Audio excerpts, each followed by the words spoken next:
Assalamualaikum warahmatullahi wabarakatuh. Perkenalkan, saya Gina Lestari. Di sini saya akan mempraktikkan tentang materi IPA di SD mengenai struktur tumbuhan, transportasi pada tumbuhan, dan gerak pada tumbuhan. Happy watching. Praktikum yang pertama mengenai struktur tumbuhan. Di sini terdapat tanaman jambu cincalau hijau. Pada pohon jambu ini memiliki akar tunggang.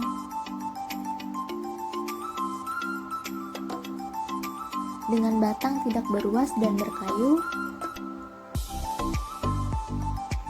memiliki biji dikotil yang berukuran kecil-kecil. Dengan tulang daun yang menyirip, rasa buahnya sangat manis, warna kulit luarnya pun hijau merekah. Pada bagian daging di dalamnya berwarna putih bersih. Kelopak bunganya majemuk. Yang kedua, terdapat tanaman mangga. Pada tanaman mangga ini memiliki akar tunggang. Dengan batang tidak beruas, bercabang dan berkayu. Batang mangga ini pun tebal dan kasar dengan banyak celah-celah kecil dan sisik-sisik bekas tangkai daun. Dengan memiliki tulang daun yang menyirip dan kelopak bunganya majemuk, serta biji dikotil. Pohon mangga dapat mencapai tinggi 40 meter atau lebih, namun biasanya mangga peliharaan sekitar 10 meter. Next, tanaman yang ketiga yaitu tanaman seri. Pada tanaman seri ini memiliki akar tunggang. Dengan tulang daun yang menyirip, batangnya pun tidak beruas, bercabang, dan berkayu. Memiliki keping biji dikotil serta kelopak bunga yang majemuk. Tanaman seri ini sejenis tanaman perdu yang bisa tumbuh setinggi antara 3-4 meter. Next, tanaman yang keempat, terdapat tanaman pisang. Di sini tanaman pisang memiliki akar serabut.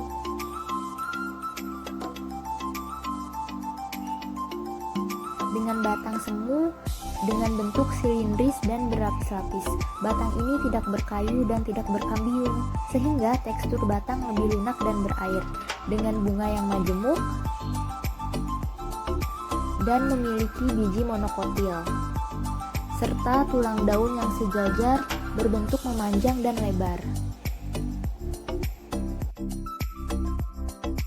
Next, yang terakhir, yang kelima ini, tanaman yang saya amati adalah tanaman pepaya Jepang. Tanaman pepaya Jepang ini memiliki akar tunggang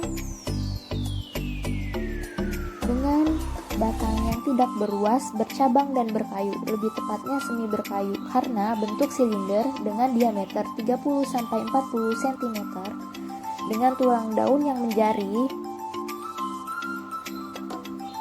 dan juga kelopak bunga yang majemuk.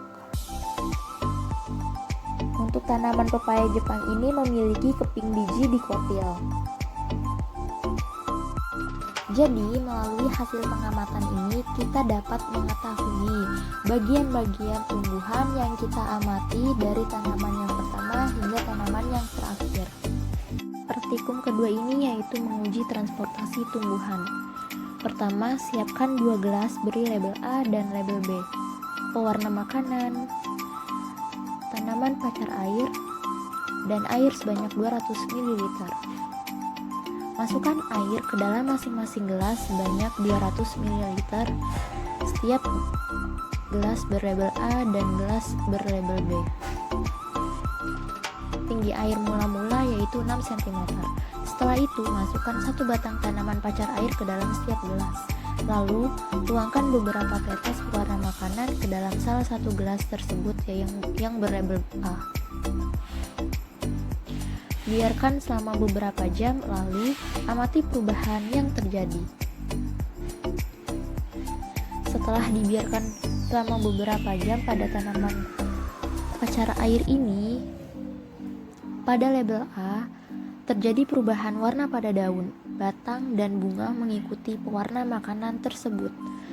Bunga berubah warna menjadi orange.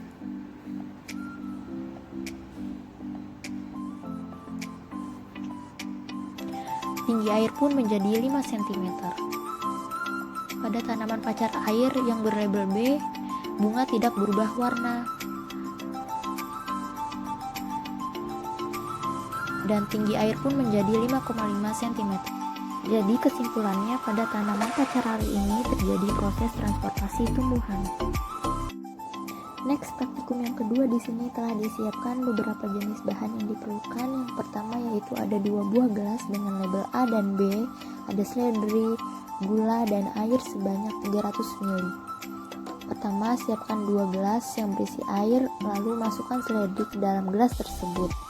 Kemudian, masukkan 2 sendok makan gula pasir ke dalam gelas berlabel B.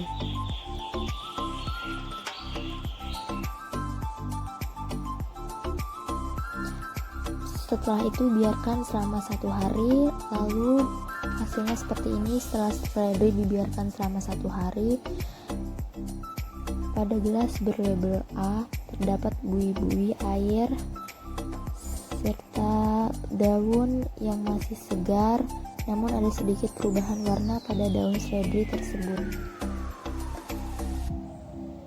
Pada gelas B, daun seledri terlihat lebih layu dibanding seledri pada gelas A, dengan batang yang seperti itu juga terlihat lebih layu.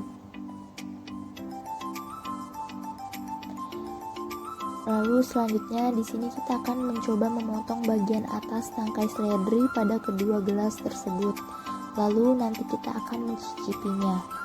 Nah, kita putar dulu sedikit agar mudah memotongnya pada bagian atas tangkai seledri ini. Setelah itu kita akan mencicipinya pada seledri dari gelas A dan seledri dari gelas B.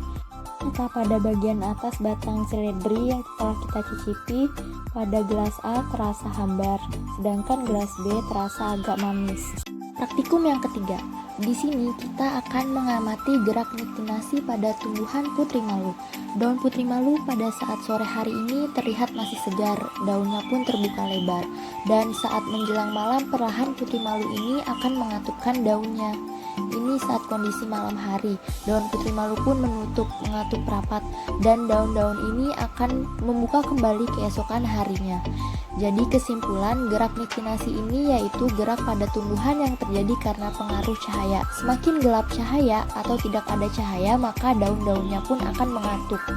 Next, gerak seismonastik ini terjadi karena adanya sentuhan. Semakin kasar sentuhan, maka gerak akan semakin cepat. Kita mencoba untuk sentuhan halus pada tumbuhan putri malu. Daun perlahan dengan lambat akan mengatup. Mencoba dengan sentuhan sedang, daun mengatup agak rapat 2-3 menit akan membuka kembali. Sentuhan kasar, daun langsung mengatup rapat. Jadi setelah melakukan percobaan, dapat disimpulkan bahwa tumbuhan dapat bergerak karena adanya pengaruh dari lingkungan sekitar. Sekian video praktikum yang telah saya lakukan. Kurang lebihnya mohon maaf, semoga bermanfaat. Thank you for watching.